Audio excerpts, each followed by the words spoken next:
खिलाड़ी आप सभी शोधार्थीगण हमारे बीच यहाँ उपस्थित है, जो हम सबकी मनोकामनाएं पूरी करने के लिए साक्षात है और समर्थ है। इसलिए हम आप सभी का यहाँ पर स्वागत करते हैं। ये कहा जाता है कि कल्प वृक्ष के नीचे आप जो भी मनोकामना मांगेंगे वो पूरी होगी।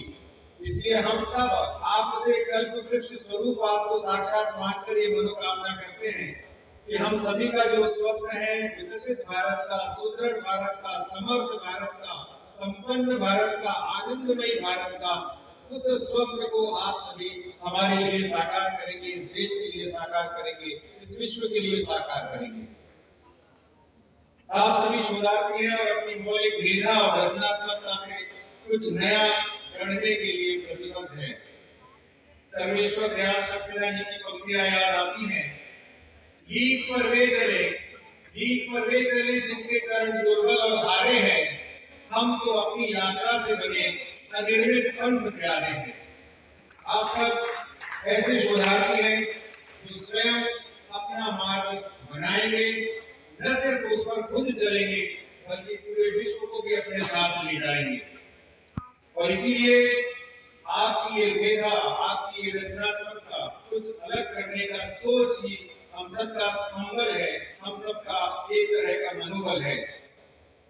कुछ अलग सोचना, कुछ आउट ऑफ द बॉक्स सोचना, कुछ नया करना, नई चुनौती को ढूंढना, ये सारी बातें हम सबको लगता है उतनी आसान नहीं होती। ये सब वे ही कर पाते हैं जिनके अंदर संकल्प होता है, साहस होता है और कुछ करने का दृढ़ निश्चय होता है। हम सब जानते हैं हमारी सनातन परंपरा में ऐसे कौन व्यक्ति हैं जो हर समय आउट ऑफ द बॉक्स सोचते थे, कुछ रचनात्मक सोचते थे और कठिन से कठिन समस्याओं का समाधान निकालते थे। आपको याद आता है, मुझे भगवान श्री कृष्ण का स्मरण हो आता है, जिनके अंदर ये क्षमता थी कि वे हमेशा कुछ ऐसी बात सोचते थे। अभी थोड़ी देर पहले संजय जी आत्मसम्मान और आत्म प्रशंसा की बात कर रहे थे, तो महाभारत की एक कहानी मुझे याद आती है।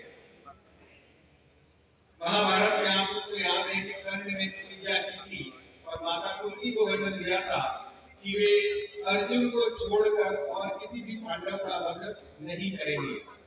उनका कहने का आशय यह था कि अगर अर्जुन जीवित रहा तो भी पांचों पुत्र तुम्हारे जीवित रहेंगे, और अगर अर्जुन मारा गया और मैं जीवित रहा तो भी तुम्हारे 5 पुत्र जीवित रहेंगे।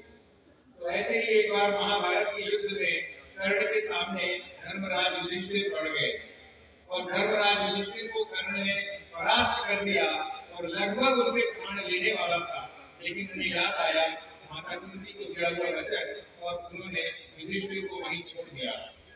जब युधिष्ठिर वापस शिविर में गए तो वे अपमान से चिल्लाए हुए थे और वे अपेक्षा कर रहे थे कि अर्जुन उनके इस अपमान का बदला लेगा। लेकिन अर्जुन जब उनसे मिलने आए और उन्होंने समाचार दिया कि उन्होंने उनके अपमान का बदला नहीं लिया है, तो युधिष्ठिर बहुत चिल्लाए, बहुत गुस्से में हुए। ऐसा धर्मराज के साथ अक्सर होता नहीं था और गुस्से में उन्होंने कहा कि किस काम के तुम इतने बड़े धनुर्धर और किस काम का ये तुम्हारा धनुष और किस काम का तुम्हारा ये गांडी। इतना सुनना था कि अर्जुन क्रोध से चिल्ला उठे और उन्होंने खड़ उठा लिया और वे प्राय युधिष्ठिर का वध करने के लिए आगे बढ़ने लगे। सब लोग घबराए, उन्होंने भगवान श्री कृष्ण को बुलाया। भगवान श्री कृष्ण वहां आए और उन्होंने पूछा कि प्रकरण क्या है, बात क्या हुई। तो अर्जुन ने कहा कि मैंने प्रतिज्ञा की है कि कोई भी अगर मेरे गांडी को, मेरे खड्ग को कुछ भी कहेगा, बुरा भला कहेगा, तो मैं उसका वध कर दूंगा। मेरे धनुष को अगर कोई बुरा भला कहेगा।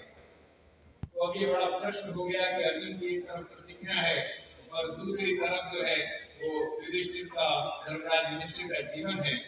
तो भगवान श्री कृष्ण ने एक तरह से एक रास्ता निकालते हुए कहा कि अर्जुन तुम एक काम करो, तुम युधिष्ठिर का अपमान करो और खूब अपमान करो, जितना जी रहा है उतना अपमान करो, क्योंकि किसी का अपमान करना उसके वध करने के समान है।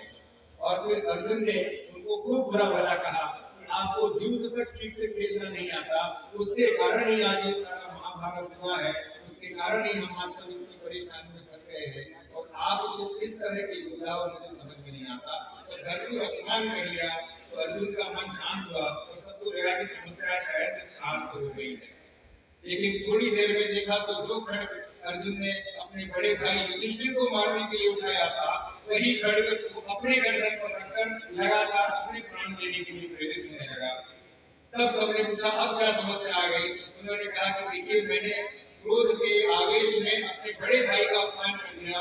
बड़े भाई का अपमान करने से बड़ा पाप मेरे अंदर कोई नहीं है और इसलिए अब मैं आत्मग्लानि में हूँ और आत्मग्लानि में हूँ, इसलिए मैं अपना वध करना चाहता हूँ, आत्महत्या करना चाहता हूँ।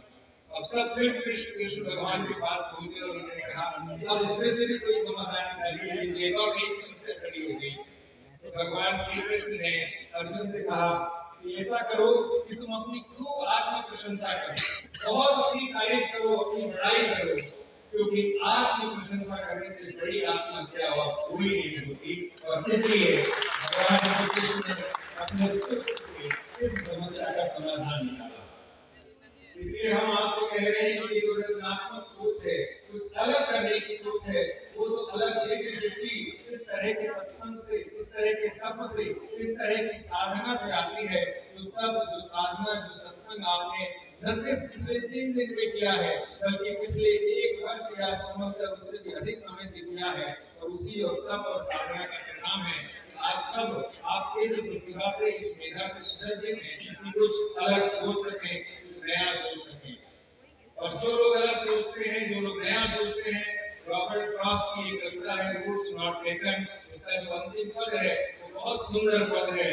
Two roads diverge in a wood, two roads diverge in a wood, and I took the one which was less traveled by, and that has made all the difference. तो अगर आप ऐसा रास्ता चुनते हैं जो अलग है, जो नया है, जो बिल्कुल अनूठा है और बिल्कुल नवाचारी है, तो संभवतः आप विश्व में अपना एक अलग स्थान बनाएंगे।